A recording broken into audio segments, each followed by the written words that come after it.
Alright, we're draining the diff on Fiona as well. Stinky.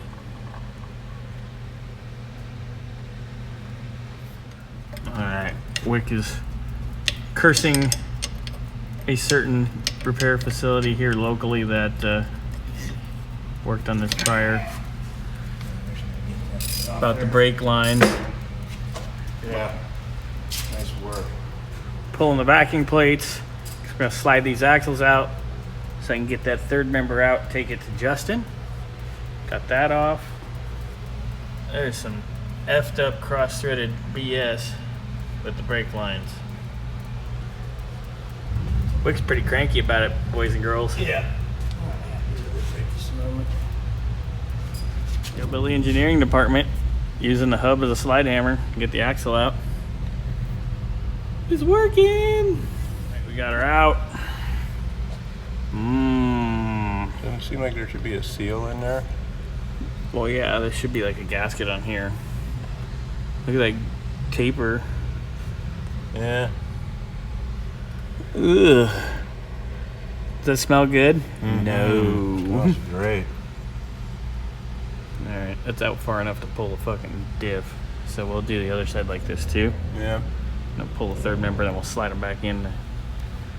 We'll just make the car a roller. Driver's side. Ugh. Milkshakey. Yeah. That seems perhaps like it got some water in there. What do you think? Yeah. Looks like a mocha shake. Yeah. Not quite vanilla, not quite chocolate, but definitely a mocha. Super nice. Good stuff. Quality. But I think this gasket's probably is part of our problem. Ugh. It's a little brittle. Just a wee bit. Definitely original. Gasket's got a good time. Alright. Gear is out.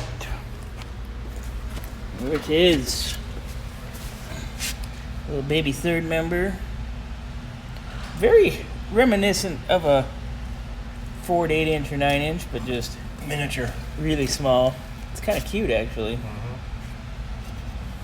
Alright, we got her semi back together.